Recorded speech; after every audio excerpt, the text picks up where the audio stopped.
going back 40 years is really just that's so far back that I think I'll start 15 years ago and take us forward maybe 15 or 20 years. Trying to extrapolate more than that is not possible. For those of you who might think it would be, you know, imagine that you were in 1992 and you were just going to predict the next 5 years. And NCSA Mosaic came out in 1993. The web wouldn't have been in your thinking and planning. So an event occurred driven on exponentials which so completely changed the world. You can't now think about the world of information technology except in terms of the web. Well, there'll probably be a number of such things that come up again. I don't think the web is going to be the only one. So I thought I'd try to go back and share just a little bit of the experience I had at NCSA watching these things, which on the one hand, when you see them, they seem to come out of nowhere. But actually, if you track them, it is remarkably predictive.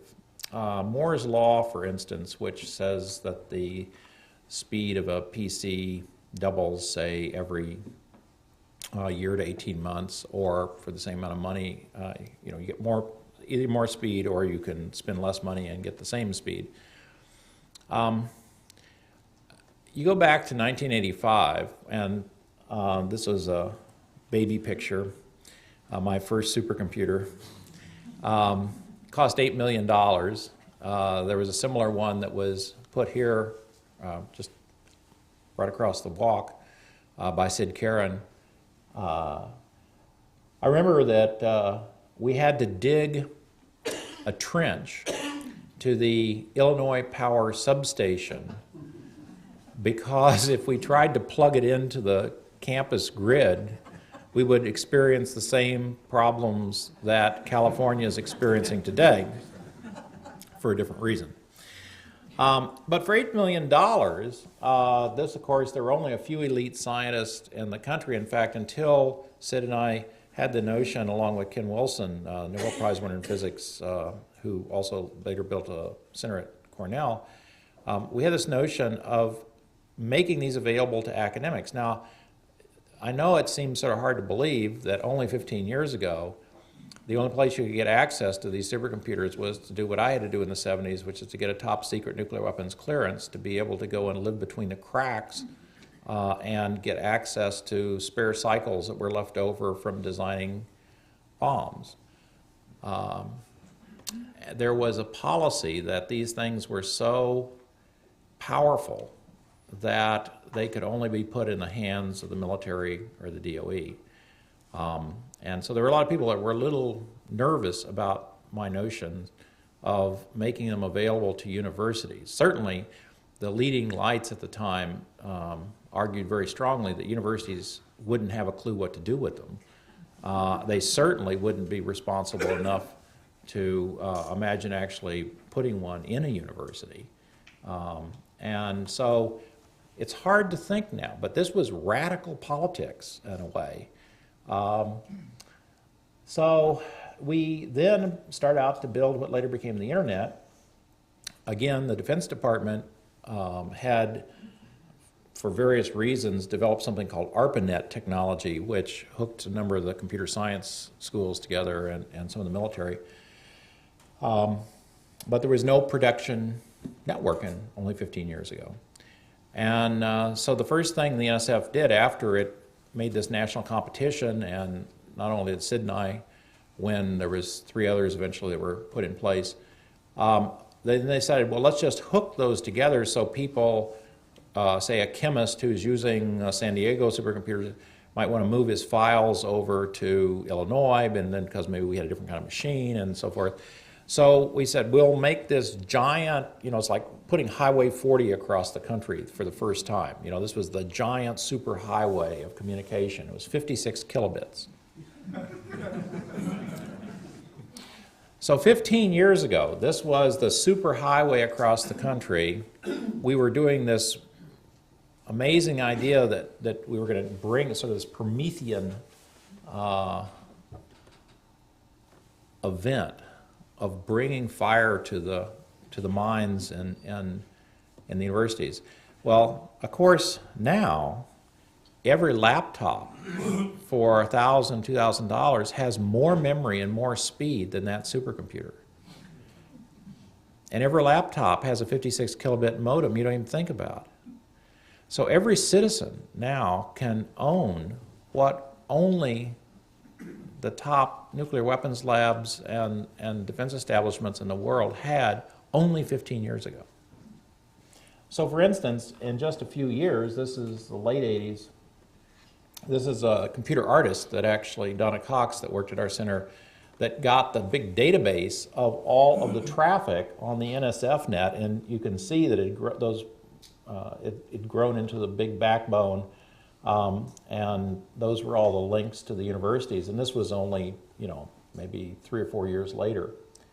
So this NSFNET grew exponentially, but it was in the universities. I can remember when the first .com instead of .edu showed up as an address on an email, and I said, what's that? So all the people in industry, kind of have a problem with their memory. By the original ARPA was early 70s. It was really 1990 before you saw any significant industrial use. They were 20 years late to the party. So for instance, Mosaic.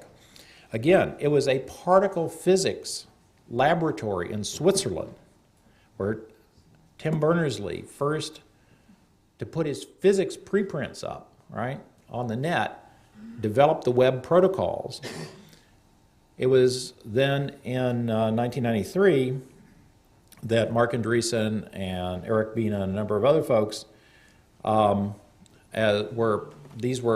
was an undergraduate in computer science, needed a job, right? I paid him six something an hour. And Eric Bina was a graduate student, and they worked in a group that we had that developed a graphics web browser. There were other web browsers around. And then because we were in the business, now we had a network, we could distribute stuff, so we'd put the software up for free and people could download it. And before you knew it, we had about 2 million people worldwide using this, right? And it became impossible for the university to keep up with it. Mark left and a number of the other people left. Jim Clark met Mark and they formed Netscape. The university, I was just giving a talk yesterday at the University of Illinois on intellectual property and tech transfer, and I reminded the university that when Spyglass came to them in early '94, the university was drowning because all these companies were calling in trying to say, we want to license this magical Mosaic thing, and the university just wasn't set up to deal with it. So Spyglass said, well, look, that's a business function. Let us take that business function and then we'll relicense for you. Well, one of the 100 commercial licensees was Microsoft, and formed Internet Explorer. And the reason I'm going through this is just to remind you how powerful universities are. For instance, there was no real useful web server software, so we created that also. And Apache took that through what's another form of technology transfer. Up here we've had, you move the students out and they make a company, that's one way. You license it, that's another way. And now there's a new thing called open source, where they just take the code directly and then reconstitute it as a commercial product. And Apache, of course, is used by 60 to 80% of all web servers now today. So out of just a few people in a university, again with federal funding that allowed for long-term thinking about developing information infrastructure, the world was really radically changed. Well, what's next? Here's the way I've come to think about it. If you go back during World War II, even in the 30s, during the Depression, Roosevelt's giving fireside chats, radio was essentially the internet of the first half of this century. You could even argue that radio had a lot to do with the bubble in the 20s that developed in the stock market before the '29 crash. which was actually quite a bit slower than the NASDAQ crash, it turns out, if you actually quantitatively compare them. But the idea was, as you can see here from this wonderful Norman Rockwell, that to get at the channels of information that the radio delivered, you went into a home and there was one big piece of expensive equipment, a big console radio, and you got up close and personal to it, and then you could access the channels of information that radio magically brought through the air into your house. Well, today, that's how the internet is accessed. PCs are these consoles that are in people's houses or in their offices, and they get up close to this glowing screen and sort of look into it, and they can see the channels of information in cyberspace. That's very limiting. And it was in 1948 when John Bardeen and the others developed the transistor that invention of a new material, a new device, the transistor, allowed for a radical economic change of moving radio receivers throughout the physical world. That is about what is going to happen in the next few years as the internet now moves throughout the physical world. In fact, while I was sitting here, it's already happened. I mean, this is a RIM pager. I was doing email back to my assistant. You know, wherever there's air, basically there's bits, right? This is my new Kyocera smartphone, and it's not only a cellular telephone, but it has a complete Palm Pilot built into it, which means that you're now beginning to get this convergence and genetic crossbreeding of devices with each other, but the fact that this also can do web browsing and email tells us that we're already moving down the slippery slope. So the question is, okay, what is the world going to look like when everywhere in the physical space you can access the internet? And that, to a large extent, is what the Cal IT Squared is going to be researching. But people have this tendency to think about this whenever they hear something slightly disturbing about things are going to change. They say, oh, but that's in the future.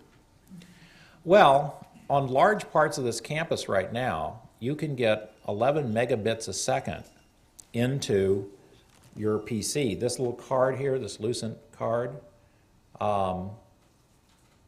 means that wherever my PC is, you're getting as fast a speed to the internet as you would in your office on a wired internet. This is wireless. In fact, the Apple Airport was a project between Lucent and Apple, and that was the first to come out, and then they built these into the Macintoshes. But I'm convinced that vastly more people have bought Apple Airports to use with Windows PCs, just because there's 10 times as many of them as there are Macintoshes. And that's just a way of doing it.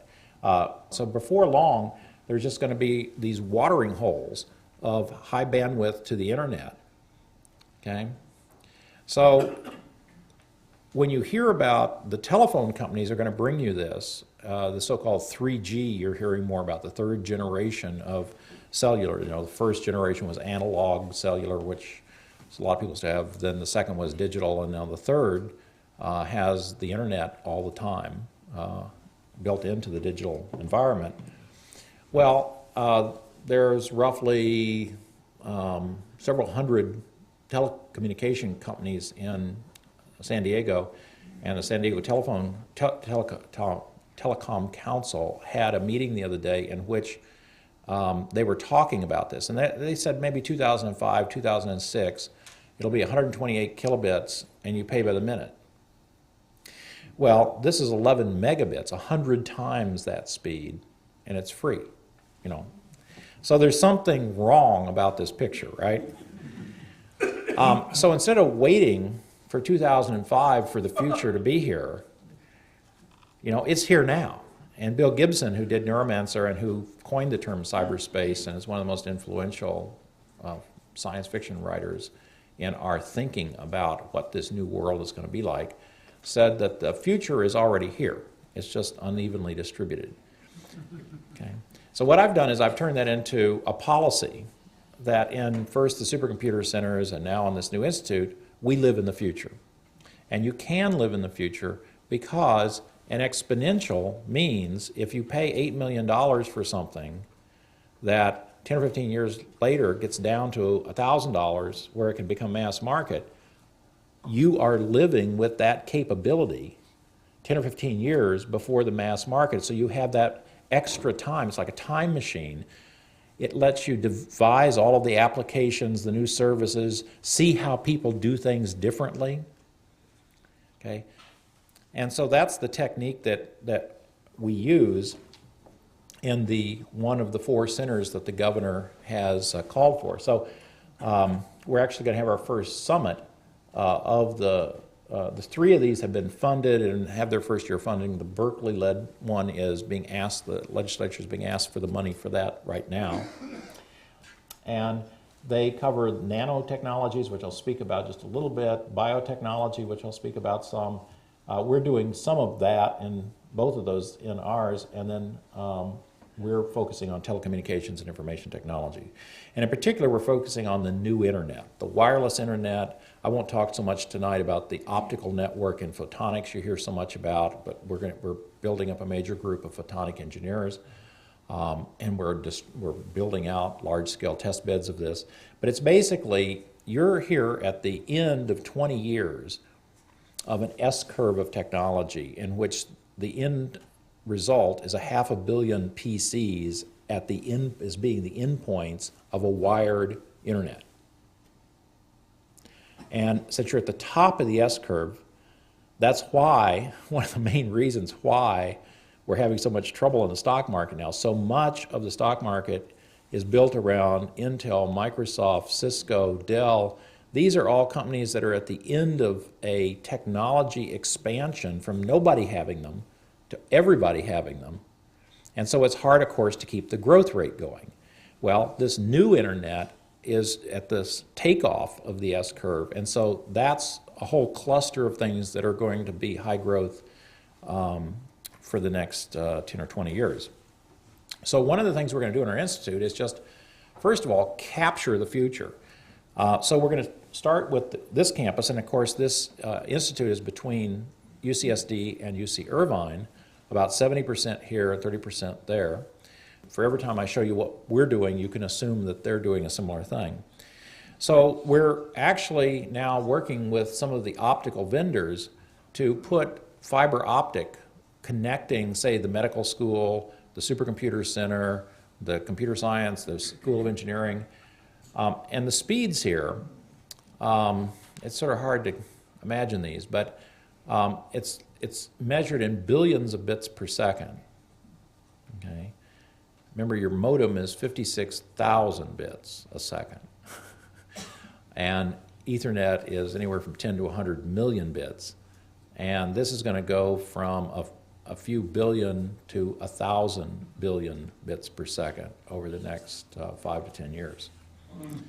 Then we're going to put wireless, high-speed wireless over the whole campus. Now, we've already done that with the this so-called IEEE 802.11 wireless standard that these little cards use and so forth.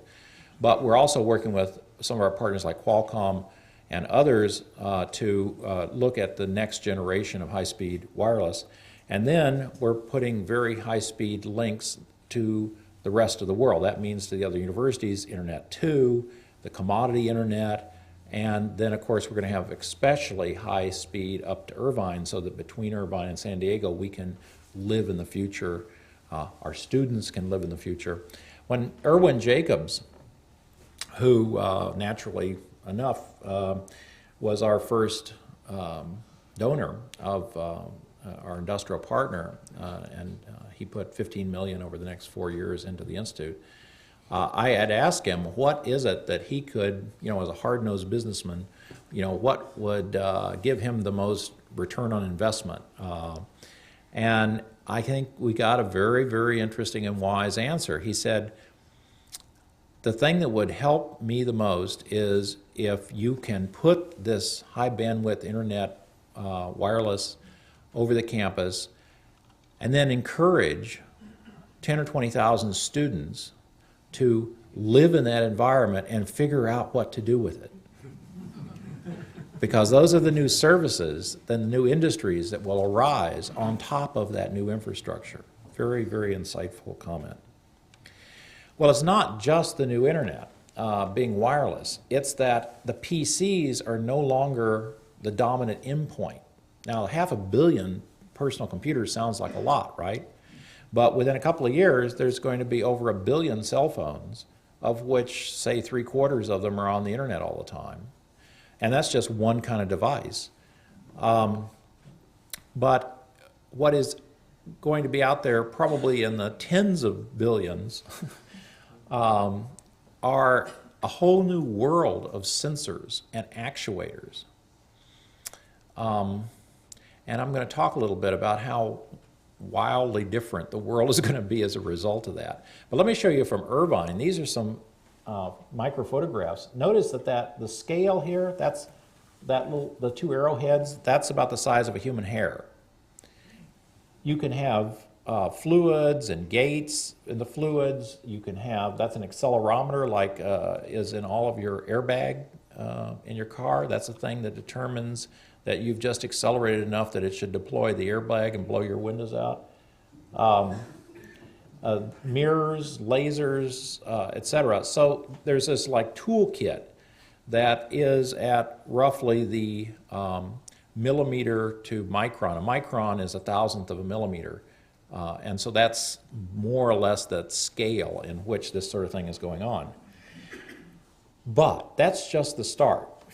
Imagine you have these little tiny sensors. What that means is they can be incredibly cheap. They can have, you can put 10,000 of them out into the environment. You can imagine having them, I mean, you know, in all the cars and your bodies, and I'll talk a little bit about that. But these are big compared to what's coming. So here, for instance, Nanogen, you've all heard about, is one of the companies, a spin-off of the university here in town. This is one of their DNA arrays. Notice that's 2 millimeters. You know, millimeters are real little, right? That's the sort of basic concept here. And you've got a whole laboratory on a chip. But now magnify that 500 times. You know, zoom in 500 times. And you get down to the scale of these little solid-state lasers that are allowing you to communicate off of these things. You know, one of the hard things to imagine, if you've got a very complicated laboratory on a chip that's smaller than a dust mote, how do you get, you know, it's like Horton and the Who, you know, how do you get the information off the dust mote to the rest of the world? And one of the possibilities is using these tiny little lasers. But even that's big.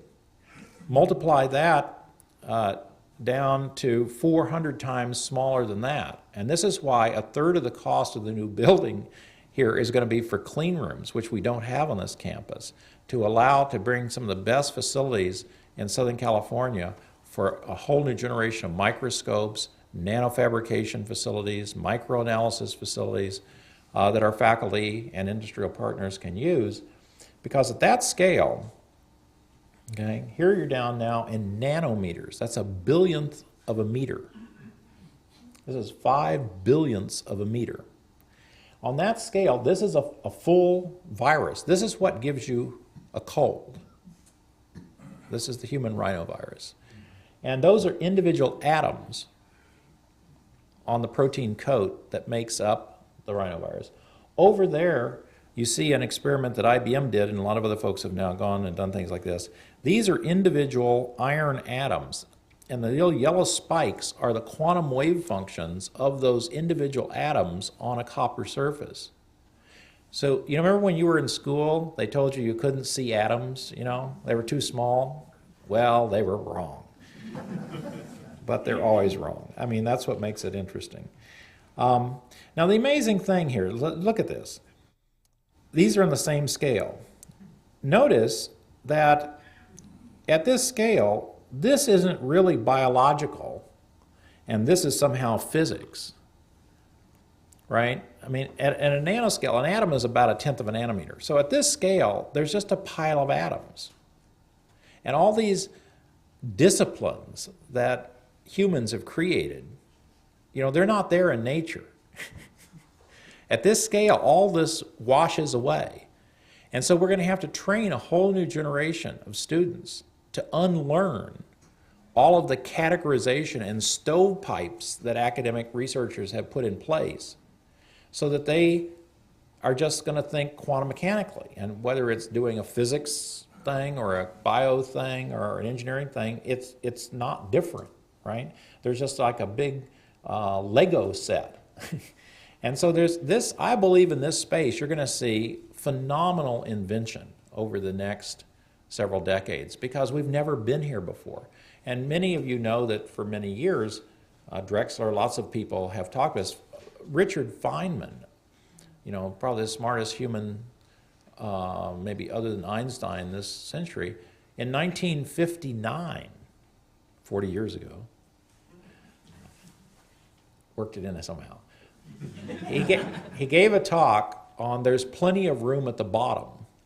And he talked about, as you get down to smaller and smaller scales like this, that you could, he was writing, you know, well, what would it take to put the Encyclopedia Britannica on the head of a pen, or not the head of a pen, on, you know, something smaller than that, and so on. Could it be done? Was there a limit to the physics that would prevent you from doing it? And he found out there wasn't. So for 40 years, the ideas have been around. It's just that we're just now getting to the point that we have the microscopes and the technologies that allow us to manipulate this. So a lot of our institute is going to be focused on this, just playing at this scale and seeing what can be invented. So I think you can see by now that this institute is going to be a little bit different than just the standard individual researcher with a graduate student. That's the foundation that we build on. But this is really about the interaction term. It's about putting out a call in which about 3 or 4% of the faculty, about 220 of the UCSD and Irvine faculty, showed up and said, we want to try this. Okay? We want to try working together with other people so that we can begin to build up teams that can attack the problems at the level of complexity that they really are out there. And so we set out to think through, okay, who are we going to need? What, it's like, you know, we're going to build this new world. What are the skills and the tools you need? Well, the only way I knew how to do this was to sort of, in your mind, go forward into the future, 10 or 15 years. Imagine how the world is then, and then back up to now and figure out what you would have had to been doing the research on, so you would have discovered the things that would make the world like you thought it would be in 15 years. Okay? And so you clearly are going to need clean rooms and new kinds of materials and devices. You're going to need to experiment with this hooking together optical networks on the one hand, massive amounts of data and computing on the other hand, wireless technology, so a whole networked infrastructure. And then there's, this always gets left out, you know, but none of this works without all these layers of software that have to be invented. And this is now mobile code, you know, you have to walk in a room and this little device has to recognize this one's here, and they have to, you know, have ways of talking to each other and so forth. There's a vast amount of invention in this. And then, you know, interfaces. I mean, the idea that you're, I mean, this is, I have to admit, this new Sony is great, you know, but when you shrink down, this is a full Windows 2000, you shrink it down to this screen size, you know, if you don't have good glasses, you know, this isn't going to work. Well, so what? You're going to shrink it down to this size? I don't think so. I don't think so. I think you're going to see voice recognition, you're going to see all kinds of innovations in the human-computer interface, and I'll talk just a bit about that. Well, you know, I guess I should finish that up. What we then did is once you've got all of this information infrastructure and you've got all the software, it only makes sense to understand how to make the choices you have to make in the computer science and the technology if you're actually trying to solve a problem in the real world. And so we looked at the California economy, we looked at the quality of life of the citizenry, and we said, okay, let's choose 4 major areas. And we've chosen the environment and the civil infrastructure, the intelligent transportation, post-genomic medicine, and the new media arts. And because we know already that this is going to lead to whole new debates and policy, and it's going to create all kinds of issues of privacy and socioeconomic evolution. We've included those people in the social sciences in the Institute, and we've linked education and industry throughout. So all of this is already here in the sense that the faculty are already here. So what this institute is a framework to create these virtual effervescent teams that can think together and learn from each other and create this new world. And of course, industry is very important to that because they're the ones ultimately that are going to roll it out. Well, the governor's $100 million that each of the institute gets goes for capital and movable equipment. So for the last 6 months, we've been designing what will be the capstone of the new quad that you're seeing dug up on UCSD next to EBU1 and EBU2. That's the new bioengineering building. There'll also be then a new computer science building, and then this will be the capstone at the Cal IT Squared building. And there will be media arts, new media arts spaces in it. There will be clean rooms, and so we're having a great deal of fun building this thing. Now, one reason I came here after spending 20 years in Illinois was because of I wanted to be in a place, so I'm 52, where in the next 10 years there was going to be explosive growth in both the university and the private sector, and I wanted to see if we could couple those together in ways that would make this really almost a unique spot on the planet. And I believe that's going to be the case. I think we're 10 or 15 years behind Silicon Valley on a trajectory that is going to lead this to be a very high growth region, and there is a lot of difficulty that that's going to bring with it. But the great thing is that the business community is really very pre-organized here, and there's a lot of links between the university and the business community and with the government, at various levels of government. So for instance, I just gave a talk the other day to the Bandwidth Bay. Have you heard about the Bandwidth Bay? That's what downtown San Diego is, Bandwidth Bay. Turns out there's 70,000 strand miles of fiber under downtown San Diego. There are very few places in the world that can say that. Now, you know, cities grow up at the intersections of new infrastructure. St. Louis grew up because it was where the Missouri River hit the Mississippi River. Chicago grew up because that became the railroad hub as that infrastructure went out, and then O'Hare after that. Well, in the information age, the places that have vast amounts of fiber, which is where the very highest bandwidth resides in the internet, have tremendous economic advantage. And so there's a whole set of folks downtown called the Bandwidth Bay that are trying to take advantage of that. Of course, we've been called Wireless Valley now since the New York Times called us that 3 years ago. And this is a new branding activity by the San Diego Telecom Council that was just launched a week ago. UCSD Connect, as far as the entrepreneurial part of all this, you know, has been around for a long time and is a model actually all over the world. But there's many others that we haven't even gotten to yet. The Biocom with all the biotechnology companies, the Mayor's Science Technology Commission, UCI has a chief executive roundtable, and there's about a dozen or 15 more after that. Well, that means that we are in a very advantageous position here compared to a lot of places I've been that, for whatever reason, haven't been able to get their act together. So as a result, when the governor put out this call and he said, now, okay, here's $100 million, and we're going to have a competition among all the UC campuses, and they can partner among themselves however they want. We're going to do 3 of these, maybe 4. But you can't even apply unless you have a plan to get $2 for every one of my dollars. It's $200 million. And by the way, you've only got 6 months to get it together. Okay? And so I have never seen anything like the positive response from industry, and I've raised quite a bit of money in my day and worked with many of the great corporations in this country at NCSA. And you can see not only in blue these companies that are the very large companies, but we have very small companies. In fact, we have pre-IPO companies that we are allowing to come in and show their goods, as you plug it into the grid.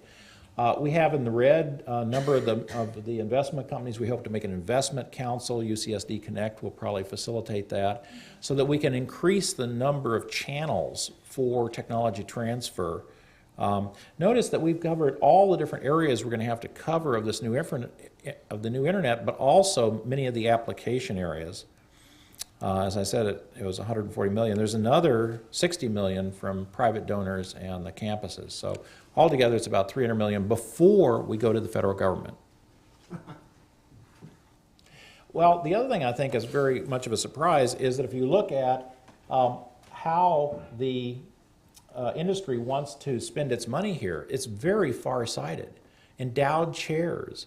We have $12 million in student fellowships over the next 4 years. We've already used that to go after some of the very, very top students to get them in this fall that we would not have been able to do otherwise. So this is very far-sighted partnering. Well, let me get into a little bit of some of the way things are going to change in the world. We fortunately have the very high-powered Institute for Transportation Studies at Irvine. We have a lot of very clever things that Mohan Trivedi and others do in the computer vision robotics laboratory here. And so we're going to be looking at, as the internet both connects all the cars, but as essentially each car becomes a local area network of roughly 25 processors and 60 sensors and actuators. And we've had Daimler-Benz here, Ford here, Toyota here. All these car companies, I think, are going to come and form a sort of consortium about this. But this thing, if you imagine how the world is going to be different when, if you have one of these GPS systems in your car with touch-sensitive screens and so forth, it has a database of the speed limit on each of the blocks of all the streets. And so that's how it calculates how long it's going to take you to get somewhere.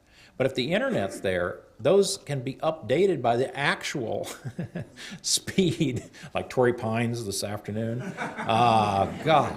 And of course, it would then re-optimize your route, and it would disperse people so that we don't get these, horrible traffic jams the way we do. Now, and let's talk about the environment and civil infrastructure for a minute. The NSF funded the San Diego Supercomputer Center and Hans Werner Braun, who actually was one of the original architects of the NSFNET 15 years ago, to now take this wireless net at very high speeds. This is 45 million bits a second. And look at the scale. Down here at the bottom of the map is Mission Bay. There's Palomar Mountain. So already in the fall, they've laid this wireless network. All of a sudden now, you can put sensors all over the place out there and get the data coming back. That was no way to do that before. You can't just string, wire up the mountains. Well, think of the civil infrastructure. There's 25,000 bridges in California, none of which are instrumented.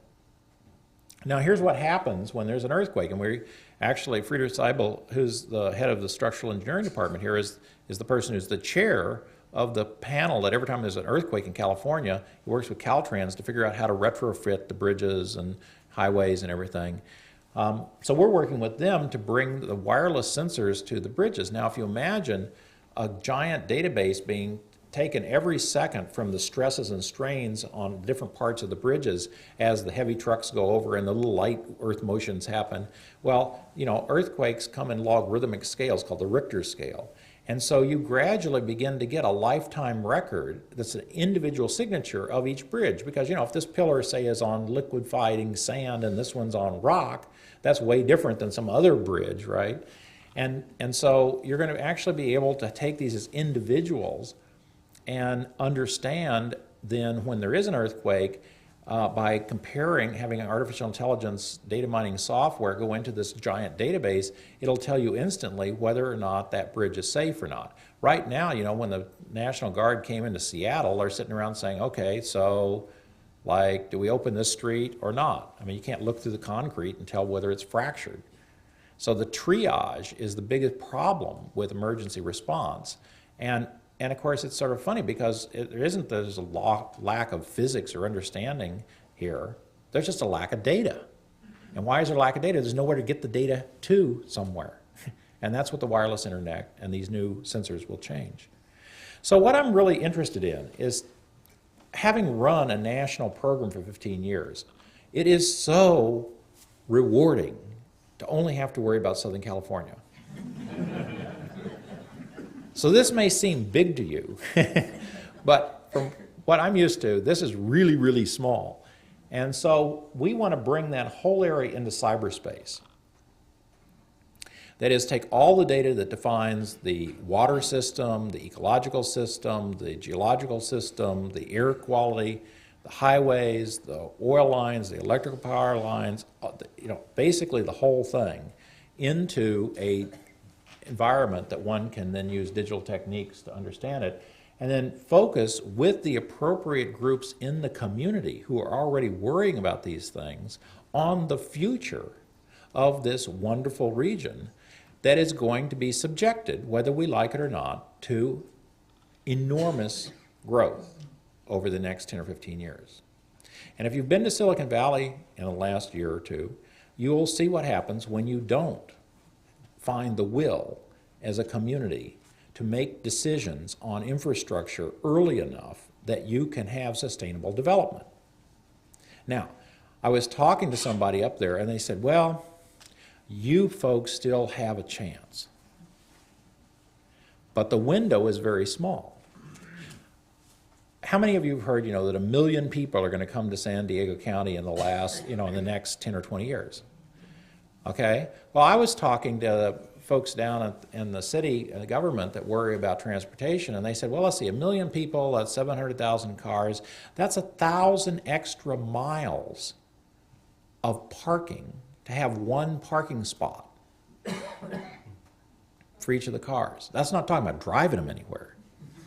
Okay? We have got huge challenges in transportation infrastructure, whether it's moving on the ground, moving in the air. We've had 30 some odd studies on the airport, and there's no more runways than there were 30 years ago, right? So this is not a technology issue. Technology and what the Institute can do is bring some of the very best minds together with all of this new ability to get data, with the supercomputer simulations to be able to do what-ifs, but it has to then be a partner at the table with the other folks in the community who together have to make decisions. So that's something we're very much looking forward to. We are already underway. This is in building facilities that are essentially unequaled anywhere in the world to facilitate that discussion. So in the Scripps Institution for Oceanography in the Revelle Conference Room, which is this gorgeous, gorgeous room that you go out and then you can look down the entire coast up to the point from Scripps Pier. We're building in this thing, which is, it's like the Air Force Space Command, I'm sure, has one or something, right? There's 60 of them that have been deployed in the oil business, but I don't think there's a single university that has one. So we're going to have this working by fall, and this will be optically networked to SDSU. Now, SDSU has a tremendous number of people in geographic information systems, which is what we need. Turns out UCSD doesn't. So partnering makes a lot of sense here. And so we're making an identical one over at SDSU, and in fact, they're the ones taking the initiative on the leadership of working with all these partners to make this happen. The nice thing about networking is it takes two to do anything, right? And so I really like that because I'm a sort of collaborative kind of guy. With this highest bandwidth, you're going to be able to do what we demonstrated a couple of years ago. Each of these windows is a different place in the world that has a real-time link into this room. So right now we're recording this on video, and it's going to be shown again on TV, and you might, if you could webcast it in real time, but imagine that all the people watching could be in this room with you, and you'd see them and they'd see you, and one of them can ask a question and you could answer the question, or the speaker could answer a question. Well, that's possible actually through something that was developed in the sister center to SDSC here at NCSA and Argonne National Labs. And so this is a talk I gave about 2 years ago, and I was in Boston, And this person who is the brains behind it is in Argonne, and these people are in Moscow State University, and these people are in Maui, New Mexico, Washington, D.C., and they're all in one big room, effectively, and all able to talk to each other. So we're going to be deploying this in the Institute to try to see what can happen when you don't have to physically, say, drive an hour and a half to Irvine every time you want to do something. Well, it turns out that as you get into this, the artists are actually often the first to really understand how this new world works. And so we're working with the Center for Research in Computing and the Arts here on campus. We're talking, I've been up and talked to the group in the Beale Center at Irvine. We have been talking to some of the people here in computer music, in theater and dance. And we've even talked, I talked briefly with Des at the La Jolla Playhouse, because we have a potential here to, as this new theater develops and this new dance in which humans and ghosts, effectively, cyber creations, interact with each other, and where, for instance, instead of having this global conference you just saw, we'll say each of those is an actor, right, in a cyber intermediated global theater. So this whole world we want to be the center of here, and we've got all the resources to do it. And not only that, we have the new 6th college that is coming that is dedicated to studying just this. Well, we've adopted the 6th college in our institute, and it's going to be born wireless. It's going to be born in this new world. We're also working, of course, in biology, and we're working with National Institutes of Health, and in particular, we're pulling together, we're going to get a big grant from the NIH to pull together the very best in brain imaging researchers from Harvard to Stanford to Caltech, UCLA, and so forth. Mark Ellisman here in the medical school is, of course, the brains behind this, so to speak. But again, this is a partnering thing between the Supercomputer Center, Cal IT Squared. Already the NIH has a microscopy facility that they fund there. And for the first time, you know, when you go in and get your brain MRI'd or whatever, you know, your brain isn't like anybody else's. But there's no way right now that you can take all those brains that have been imaged, put them into a big federated database, and really begin to understand the variations that occur in the physical brain, in the neurological brain, in the microscopy of the individual things that are going on in the brain, and actually compare that with the genetic data that is going to be coming, where all of us have genetic data. And then imagine that you can feed all that real time into a doctor with, say, a web tablet as it moves into your room, and because of geolocation knows who you are and the medical records are already uploaded, and the ability to go into these medical databases. And in fact, right now what we're seeing is you've heard of the Virtual Human Project, I think, where they actually sliced up a human in about millimeter slices to create a visual human. But this here is, you know, when you normally go in and get MRI or CAT scans, you just see these funny slices you can't make heads or tail of that are just 2D slices. Well, the data is all there to just reconstruct, say, your colon and then fly through it on a silicon graphics or something and see whether you got any polyps. Now, for those of you who have done the alternative treatment, this is something I want. And it turns out we actually have a group that even has a facility here in La Jolla, and there's Houston, and various other places that are beginning to do this. They call it virtual colonoscopy. But now imagine that, again, instead of just every time they do this, sort of throwing away the tape or the data, what if you just store all of this from all the doctors and all the hospitals, and then you just let the computers go through and start measuring all the differences between all of these things and developing these very elaborate distribution functions of how big and wide and, you know, different shapes and so forth. I mean, we don't know.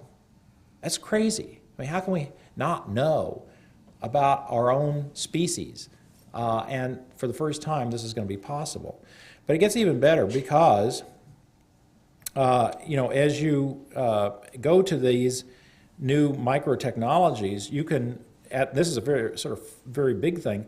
This woman is swallowing a pill that is made by a startup called Giving Imaging in Israel. And this actually has a complete battery, light, video camera, and wireless transmitter in that pill. And it goes to a little unit that sits on your hip, which, of course, if it's one of these units, is broadcasting this back and down to the doctor. And so the next step, of course, is to just put you online directly, in which you take these little micro devices and they're measuring your pulse, your blood pressure, your sugar levels and everything else every second. I mean, right now I'm supposed to go to the doctor and get 10 tests, my blood, right? So I've got a data rate of 10 bytes per year, right? You do it every second on 10 things, you have 3 billion bits or bytes per year, okay? And when you combine that with the genomic information, when we each have our own genome sequenced and not just one, and we know the SNPs, these single nucleotide polymorphisms, which are the differences along the DNA that separate each of us as individuals, and you have that data and the readout, just like your car is reading out whether your brakes are, how they're doing every second or something like that. Well, why do you, treat your car better than you do your body, right? You take your car in the garage and just read the computer out. Well, why don't you do that when you go to the doctor, right? And this is the kind of thing that will become possible. Well, I just finished with just a couple of things that are a little further out. This is from the Media Lab, and it's a project to try to figure out how things are going to go in the future. And that little thing she has on her eye is, of course, writing directly on her retina, and it's semi-transparent so she can see through it. And so, she's watching stuff on the internet and while she's talking to you, right?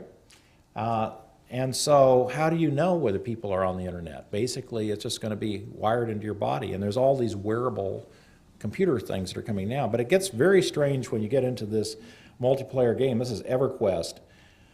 I don't know how many of your kids are addicted to this, but these are scenes from this fully photorealistic 3D world in which people develop their own lives and they live in this cyber world, and they find that to be a much more rewarding life than the one that they were stuck with here in the physical world, and so that's where preferentially they like to spend their time. Well, you extrapolate that a little bit. The final thing I want to talk about is if you have all of this data and all of these things hooked together, who's ever going to have a computer big enough to study any of it? And where are you going to store all this data?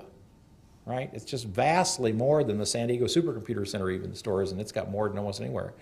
Well, there's this whole thing called peer-to-peer, and there were two things. Napster, which understood you could just sort of disperse MP3s on everybody's hard disk and share them.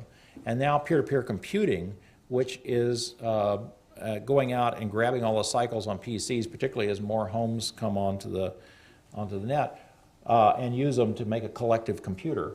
And this is from the Chief Technology Officer of Intel. We come back to Mosaic. Well, we remember what Mosaic did. Will this be as big? Who knows? But this is the number of houses in millions that are being hooked up at broadband, and therefore the computers are always on and available to be forming into this collective planetary computer. And of course, we know about SETI Home, which started out by taking data from the Arecibo telescope, breaking it up and sending it out to PCs. There are 500,000 personal computers running at any one time, 24/7, on solving this data problem. That is 22 teraflops is about 20 times faster than the supercomputer across the street in San Diego Supercomputer Center. Okay? And this is just volunteers. In our town, we have a company called Intropia that Scott Kowalski, sitting down here in the green shirt, was the founder of.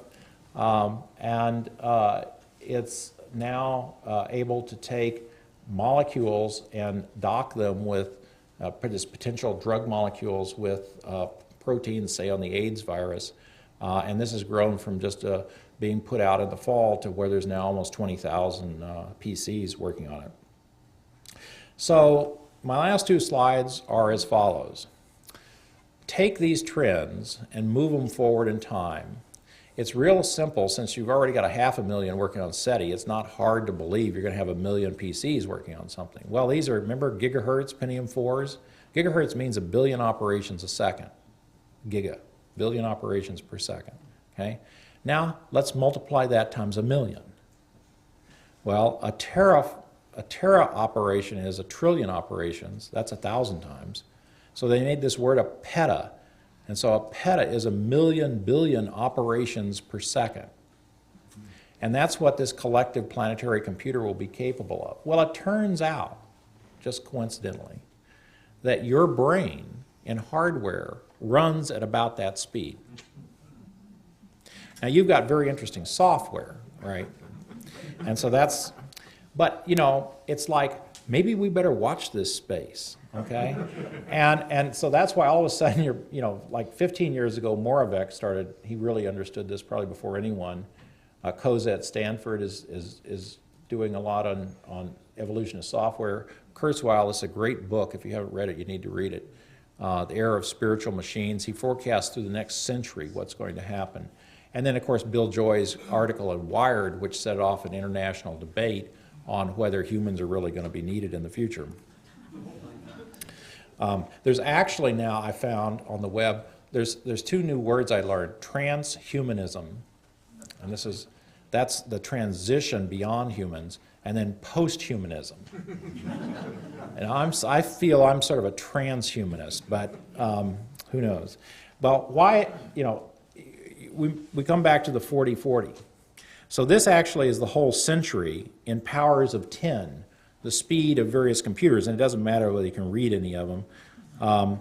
But you know, you're starting back here with hand calculators, and then here you have 1940, you know, you're getting up to the ENIVAC and the UNIVAC and those big vacuum tube things. So here's 1960, right? And at that point, the computer was a little dumber than a bacteria. But this is that exponential I told you. It's really hard to get your head around. And so here, these are like basically what you can buy for $1,000. So we're up at about the lizard level right now. And depending on the trends, here's a human, monkey, and so forth, and here's just 2020.